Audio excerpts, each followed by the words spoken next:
সান্দাকফু সিরিজে ফার্স্ট ব্লগে তোমরা দেখেছো আমাদের কামরূপ এক্সপ্রেসের এক্সপিরিয়েন্স। এবারের ব্লগে তোমরা দেখবে এনজেপি থেকে মানভঞ্জন হয়ে তুমলিং যাওয়ার অভিজ্ঞতা। মানভঞ্জন ছাড়িয়ে 11 কিলোমিটার গেলেই তুমলিং। আমরা তংলুতে না থেকে তুমলিংয়ে কেন থাকলাম সেটা শেয়ার করব। কোথায় ছিলাম, এক্সপিরিয়েন্স কেমন, এক্সপেন্স কেমন তোমাদের সাথে শেয়ার করব। পুরো ভিডিও শেষ পর্যন্ত দেখে ভালো লাগলে একটা লাইক করে দিও। তাহলে আর দেরি না করে শুরু করি আজকের জার্নি। সবার আগে বলি নমস্কার, আশা করি আপনারা সবাই ভালো আছেন। দাদা কেমন ঘুমালেন? কেমন ঘুমালেন দাদা? এই দুলুনি ঝাঁকুনি থেকে ঘুমায় না, তারপরে তুলনা হয় না। দারুণ যা হিসকি উঠছিল আমার না। গুড মর্নিং সবাইকে। এখন ঘড়িতে 6:30 আর আমরা এনজেপিতে নেমে পড়েছি। আমরা এখন ফ্রেশ হওয়ার জন্য ফার্স্ট ক্লাসে ওয়েটিং রুমে যাব এনজেপির। চলুন তাহলে যাওয়া যাক। ওয়েটিং রুমটা আবার দেখিয়ে দিচ্ছি আপনাদের, একবার দেখুন। এনজেপির এই ওয়েটিং এরিয়াটা কিন্তু অনেকটাই বেশ বড়। দেখুন কত সিট অ্যারেঞ্জমেন্ট করা আছে আর কত লোক এখানে ওয়েট করছে, কত লোক রেস্ট করছে। আর এটা হচ্ছে রিসেপশন।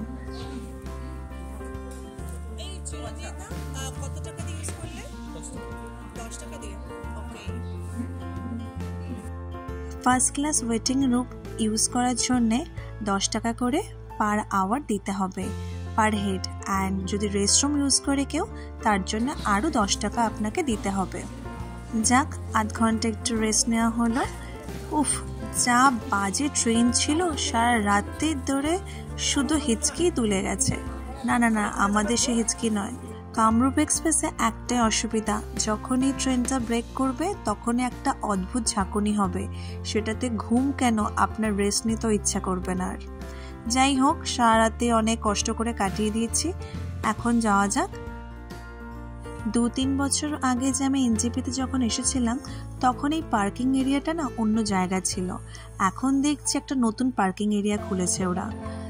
এখন এই পার্কিং এরিয়াতে আসার জন্য অনেকটা ঘুরে ঘুরে আসতে হয়।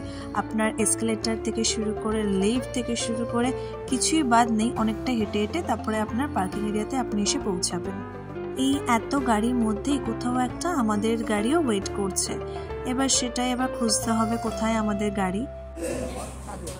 এটা হচ্ছে কার বুকিং পয়েন্ট। এখানে যখনই কোনো ট্যুরিস্ট আসে তো ওরা গাড়ি ছাড়ার আগে এখানে এন্ট্রি করতে হয়। এটা গভর্নমেন্ট থেকে ফোন নাম্বার আর ওটিপি আসে ট্যুরিস্টের ফোনে, তারপরে ওরা কিন্তু গাড়িটা ছাড়বে যে এই পার্সনটাই, মানে এই প্যাসেঞ্জারের জন্য এই ড্রাইভারটা দেওয়া হয়েছে সেটা প্রুফ রাখে। এটা একটা সেফটির জন্যে। দেখুন, এটা ওই বুকিং কাউন্টার। এখানে ড্রাইভারদের আধার কার্ড অ্যান্ড ডিটেলস সব কিছু নেয়, আর যে ট্যুরিস্ট তার ফোনে ওটিপিটা যায়। আমাদের দুজন ড্রাইভারও সেমভাবে সব ফর্মালিটিস কমপ্লিট করে এবার গাড়ির দিকে রওনা দিয়েছে। দেখুন গাড়ির উপরে উঠে সব লাগেজগুলো বাজছে গাড়ির সাথে। যথেষ্ট গরম লাগছে, ভেবেছিলাম ঠান্ডা লাগবে। ট্রেনে যতটা ঠান্ডা লাগছিল ততটা এখন ঠান্ডা লাগছে না, এখন যথেষ্ট গরম লাগছে। ঘেমে গেছে পুরো। গাড়িতে উঠলে একটু আরাম হবে। আচ্ছা, আপনাদের যেটা বলার ছিল সেটা হচ্ছে এই দুটো গাড়ি করেই আমরা যাব। আমরা যদি টোটাল 12 জন, তো আমাদের দুটো গাড়ি লাগবে। তো দুটো গাড়ি টোটাল মিলিয়ে আমাদের পুরো ট্রিপে ওনাদের দুটো গাড়ি অনেকটাই পার্ট আছে, অনেকই পিক অ্যান্ড ড্রপ আছে আমাদের, সেটা আপনাদের বলবো। সেটা টোটাল মিলে 28,000 টাকা নিচ্ছে ওরা। অ্যান্ড এটা আমরা একটা ট্যুর এজেন্টের থ্রুতেই বুক করেছিলাম। আমাদের ট্যুর এজেন্টের ডিটেলস আমি পরে দিচ্ছি আপনাদেরকে। এখন আপাতত এনাদের ডিটেলসটাই বলছি। এই দুটো গাড়ি আমাদের মানভঞ্জন যেমন নিয়ে যাচ্ছে এনজেপি থেকে, তেমন যেদিনকে ফিরবো আমরা সান্দাকফু থেকে সেদিনকে মানভঞ্জন থেকে দার্জিলিংয়েও নিয়ে আসবে। আবার দার্জিলিংয়ে যেদিনকে আসবো তার পরের দিন আমাদের সাইট সিন আছে দার্জিলিংয়ে, সেটাও করাবে। প্লাস আবার যেদিনকে আমাদের এনজেপিতে ফেরার কথা আছে সেদিনকেও দার্জিলিং থেকে এনজেপি নিয়ে আসবে। এই সব টোটাল কস্টিং মিলিয়ে কিন্তু 28,000 টাকা এরা নিচ্ছে। এটা থ্রু এজেন্ট যেহেতু আমরা বুক করেছি, তাই জন্য আমি ব্রেকআপ করে আপনাদের বলতে পারছি না। এনজেপি থেকে মানভঞ্জন যাওয়ার জন্যে 3.5 থেকে 4.5 কার রেন্ট হয় সাধারণত। যারা কোনো ট্যুর এজেন্টদের বুক করে আসছেন না, তারা কিন্তু অন স্পট এসে বুক করতে পারেন। আর এর থেকে যদি বেশি চায় কোনো ড্রাইভার, তাহলে কিন্তু বার্গেনিং আপনারা একদমই করতে পারেন। এনজেপি থেকে বেরিয়ে আমরা সেবক রোডের দিকে চলে এসেছি অলরেডি। ওই কলকাতার যে যানজট ছেড়ে আমরা পাড়ি দিয়েছি পাহাড়ের কোলে। যেই দিকেই তাকাবেন সেই দিকেই শুধু সবুজ আর সবুজ। দার্জিলিং ডিস্ট্রিক্টে একটা ছোট্ট টাউন হচ্ছে মিরিক। দার্জিলিং, কার্শিয়াং, গ্যাংটক পাশাপাশি পর্যটকের ভ্রমণের তালিকায় জায়গা নিয়ে নেয় এই মিরিক। এখানকার প্রধান আকর্ষণ হলো মিরিক লেক। শিলিগুড়ি থেকে মাত্র 44 কিলোমিটার দূরেই হচ্ছে এই মিরিক লেক। দার্জিলিংয়ে গেলে অনেকেই মিরিকে কাটিয়ে যান একদিন। এই শান্ত পরিবেশ সবার যে পছন্দের জায়গা। আমাদের মানভঞ্জন যাওয়ার পথে এই মিরিকটা পড়বেই, তো চলুন একবার মিরিকেও আমরা নেমে একবার ঘুরে আসি। এখানে একটু ব্রেকফাস্ট করব, তারপর আবার গাড়িতে উঠে মানভঞ্জন যাওয়া যাবে। ঘড়িতে এখন সকাল 9:30 আর আমরা পৌঁছে গেছি মিরিকে। সকাল 9:30 বাজে আর এখন আমরা কিছু ব্রেকফাস্ট করিনি, তাই আমাদের খিদেও পেয়েছে খুব। তাই জন্য মিরিকে এসেই প্রথমে আমরা অর্ডার দিয়ে দিয়েছি মোমো। এখানে অনেকগুলো লেক সাইড রেস্টুরেন্ট আছে, ফুশন কুশন, দেন সিস্টার ক্যাফে লেক সাইড, আর একটা দেখলাম আলপাইন ইন। অনেকগুলো রেস্টুরেন্ট আছে। এখানেও আপনারা মোমো, ম্যাগি সব কিছু অ্যাভেলেবেল পাবেন। শুধু যে রেস্টুরেন্ট অ্যান্ড মোমোর দোকান আছে তা নয়, এখানে কিন্তু অনেক জিনিসেরও দোকান আছে।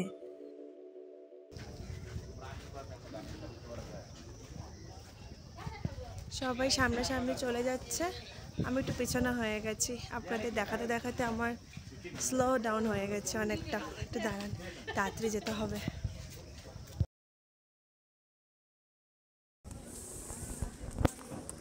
ওই দেখুন পাহাড়ের চূড়ায় চূড়ায় সব হোমস্টে। যারা মিরিকে এসে একদিন স্টে করবে ভাবছেন, তারা কিন্তু এই যে লেকের উপরেই কিন্তু হোমস্টে নিতে পারেন। অদ্ভুত সুন্দর দেখতে হোমস্টেগুলো। আমি জানি না এটা আর কার কার ফিল হয়, কিন্তু আমার এটা ফিল হয়। জল দেখলেই যেন মনটা খুব শান্ত হয়ে যায় আর একটা অদ্ভুত টান ফিল হয়। আমাদের মোমো রেডি হয়ে গেছে, চলুন এবার তাহলে মোমোটা খাওয়া যাক। মিরিকে মোমো পার প্লেট 80 টাকা করে। টেস্ট কিন্তু খুব ভালো। পেট পুজো করে আবার আমরা গাড়িতে উঠে পড়েছি। এবার চলুন মানভঞ্জন যাওয়া যাক, না হলে কিন্তু অনেকটা লেট হয়ে যাবে। যতটা শুনেছি মানভঞ্জনে কিন্তু অনেক কিছু করার আছে। সবকিছু আপনাদের সাথে কিন্তু আমি শেয়ার করব, আমার সাথে থাকুন। মিরিক থেকে মানভঞ্জন হচ্ছে 28.3 কিলোমিটার। আমাদের প্রায় 1 থেকে 1.5 ঘন্টা টাইম লেগেছে মিরিক থেকে মানভঞ্জন যেতে। আপনাদের সাথে কথা বলতে বলতে দেখুন আমরা মানভঞ্জনের সীমান্তে এসে গেছি। মানভঞ্জন হচ্ছে এমন একটা প্লেস যেখানে এখনো পর্যন্ত ল্যান্ড রোভার পাওয়া যায়, তাই জন্য এটাকে বলা হয় the land of land rovers. Indian army 36 battalion এই মানভঞ্জনে গার্ড দেয়। গার্ড দেওয়ার কারণ হচ্ছে মানভঞ্জন হচ্ছে ইন্ডিয়া নেপালের বর্ডার। আমরা মানভঞ্জন চলে এসেছি। মানভঞ্জন আসার পরে প্রথম সেটা কাজ হচ্ছে আমাদের তুমলিং যাওয়ার জন্যে আমাদের ল্যান্ড রোভার বা বুলেরো বুক করতে হবে। তার জন্য আমাদের সিঙ্গেলিয়া ল্যান্ড রোভার ওনার্স ওয়েলফেয়ার অ্যাসোসিয়েশনে এসে কিছু ফর্মালিটিস করতে হবে। সেই ফর্মালিটিসগুলো কী কী সেগুলো চলুন দেখে নিই একবার।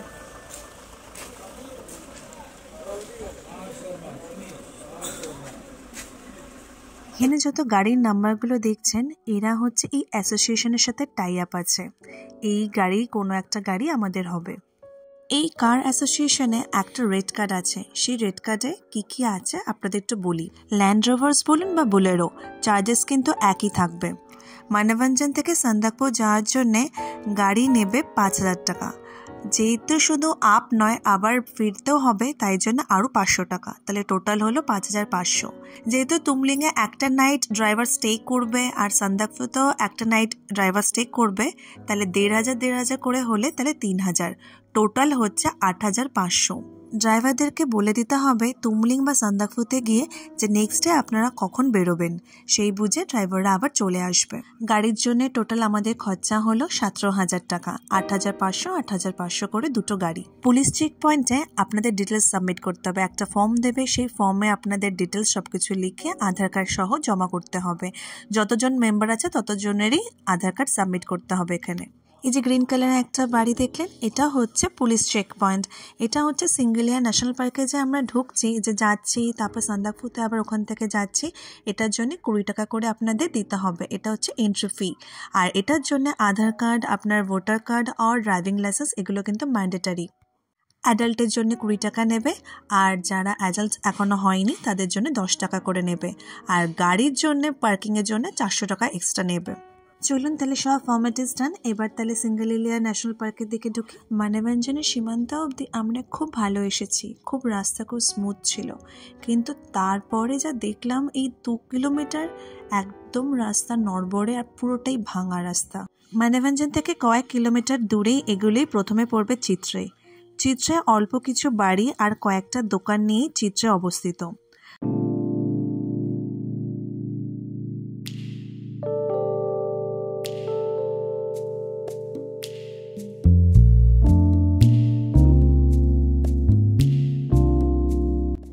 ধোত্রে বলুন বা চিত্রে বলুন, দুটোই কিন্তু 360 ভিউ দেখার জন্য একদম বেস্ট প্লেস। নিজের চোখে না দেখলে হয়তো কেউ বিশ্বাসই করবে না এত সুন্দর জায়গা এটা।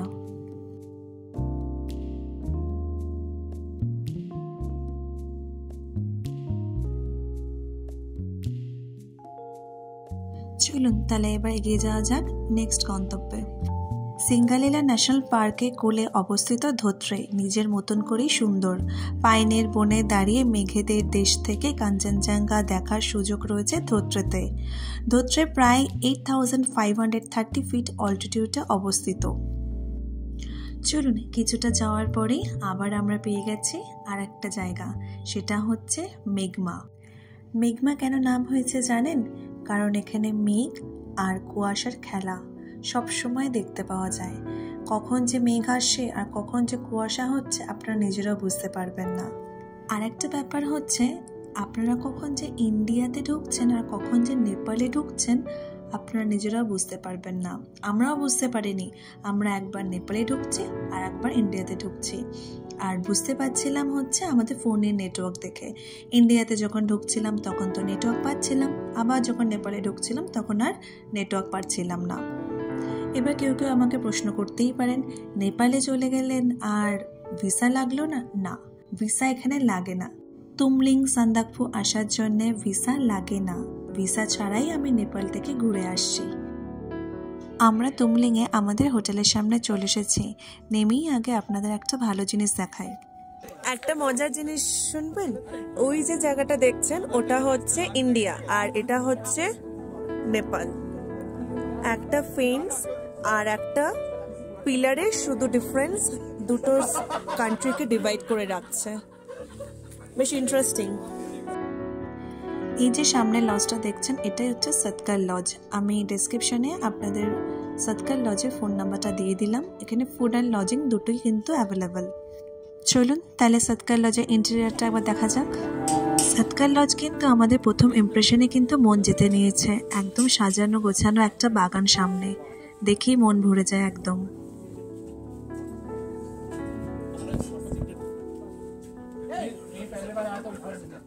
আমাদেরকে গ্রাউন্ড ফ্লোরেই রুম দিয়েছে, আর আমরা যেহেতু টোটাল 12 জন তাই জন্য আমাদের টোটাল 3টে রুম দিয়েছে। এই একটা রুম আমাদের, পরপর 3টে আমাদের রুম দেওয়া হয়েছে। চলুন তাহলে এবার আপনাদের রুমটা দেখিয়ে আর নিই। আমাদের এই 3টে রুমই কিন্তু ডাবল বেড শেয়ারিং। দেখুন 2টো বেড দেখতে পাবেন, বেডের সাথে সাথে 2টো ব্ল্যাঙ্কেটও দেওয়া হয়েছে আর 4টে পিলো।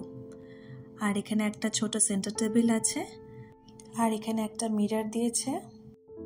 রুমের মধ্যে একটা উইন্ডো সাইড আছে, যে উইন্ডো সাইডটা আমরা যেদিক থেকে এলাম সেই দিকের ভিউটা দেখা যাচ্ছে, মানে রাস্তাটার ভিউ। একবার ওয়াশরুমটা কি কি আছে একবার দেখিয়ে দিই।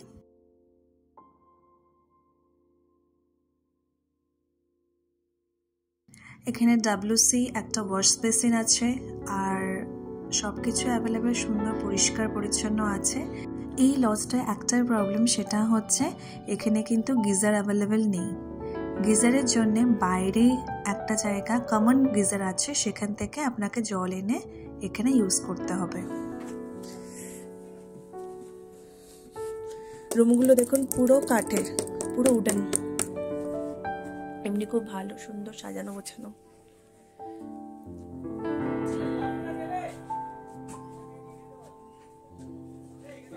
আমাদের জন্য দুটো চেয়ার দিয়েছে, কিন্তু আমাদের সব এত লাগে যেখানে চেয়ারগুলো এখানেই বুকড হয়ে যাবে।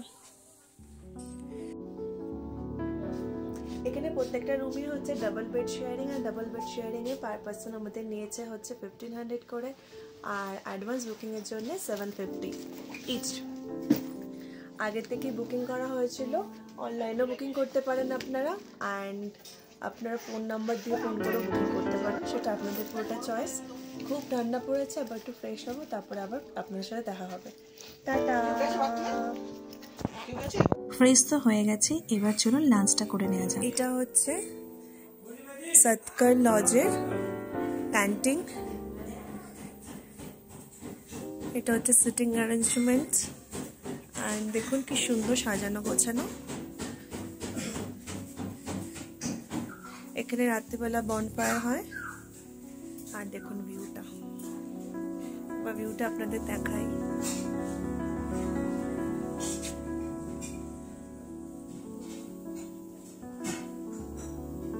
সৎকার লজে কিন্তু আপনার ওয়াইফাই ফ্যাসিলিটিও পাবেন। আর এখানে দেখি এবার কি কি লাঞ্চ পাওয়া যায়। এখানে কিন্তু লাঞ্চ, ডিনার, ব্রেকফাস্ট পুরোটাই কিন্তু বুফে। রাইস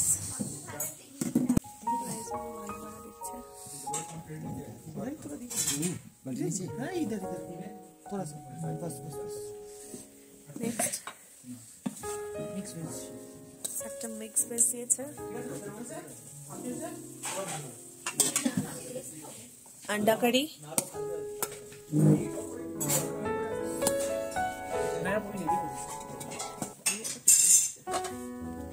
आइटा अच्छा आलू भाजा, पापड़,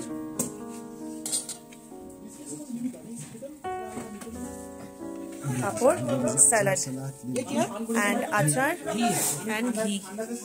সৎকার লজে কিন্তু লাঞ্চ কিন্তু আমরা খুব ভালো খেয়েছি, প্রত্যেকটা রান্না খুবই টেস্টি।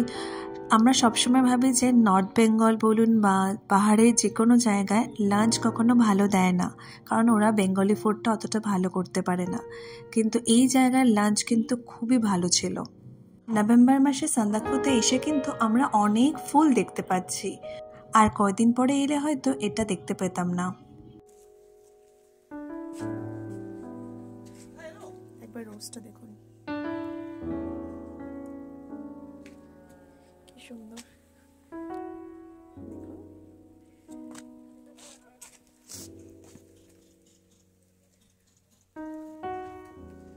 লাঞ্চের পরে একটু হাঁটতে বেরিয়েছি, একটু আশেপাশে জায়গাটা একটু দেখবো আর আপনাদেরও দেখাবো।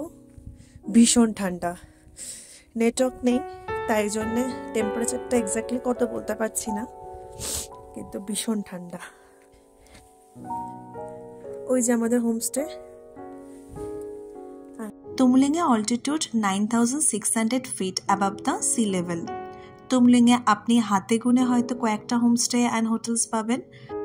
বলা যেতেই পারে 12 থেকে 15টা নেপালি ফ্যামিলি এইখানে থাকেন।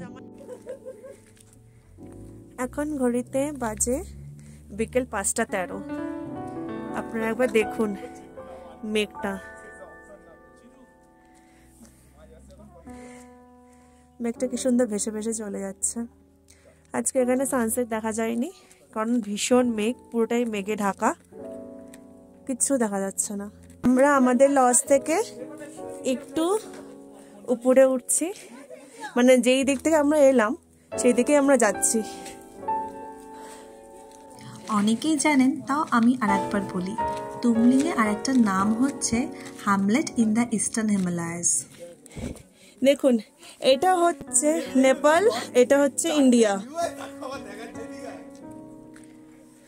ওই যে যেখানে রাস্তাটা শেষ হচ্ছে দেখছেন, সেই রাস্তার শেষে গিয়ে আমরা কালকে সানরাইজ দেখব। এই যে দূরে যেই সাদা মেঘে ঢাকা জায়গাটা দেখতে পাচ্ছেন, ওটা পুরোটাই হচ্ছে দার্জিলিং শহর। যদি ক্লিয়ার স্কাই থাকতো তাহলে হচ্ছে দার্জিলিং শহরটা আপনাদের আমি দেখাতে পারতাম এখান থেকেই। এই যে আমার সব বন্ধুরা সবাই জবথব হয়ে গেছে, যথেষ্ট ঠান্ডা ছিল, প্রায় এখানে 1 ডিগ্রি থেকে -1 ডিগ্রি কাছাকাছি ঠান্ডা ছিল। উপরে একটা মোনাস্ট্রি আছে মনে হচ্ছে, চলুন গিয়ে দেখা যাক কি আছে ওখানে। হ্যাঁ, এখানে একটা মোনাস্ট্রি আছে। জাস্ট ভিউটা একবার দেখুন, নিজের চোখে না দেখলে বুঝবেন না। এই মোনাস্ট্রির টপ থেকেই কিন্তু পুরো তুমলিং শহরটাই দেখা যাচ্ছে। দেখুন, ওই যে দূরের হোমস্টেগুলো দেখতে পাচ্ছেন, ওখানেই কিন্তু আমরা ছিলাম। বিকাল কেটে এবার সন্ধে হয়ে গেছে। এবার চলুন আমরা আমাদের লজের দিকে ফিরে যাই।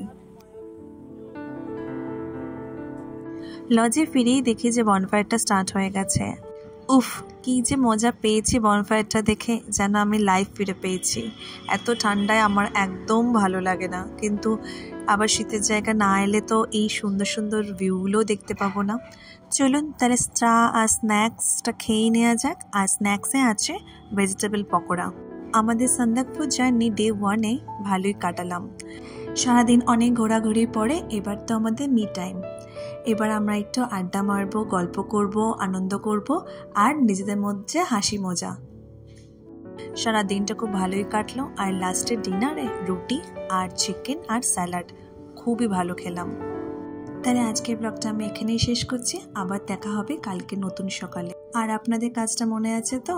যারা এখনো আমার চ্যানেলটা সাবস্ক্রাইব করেননি তারা একবার সাবস্ক্রাইব করে দিন।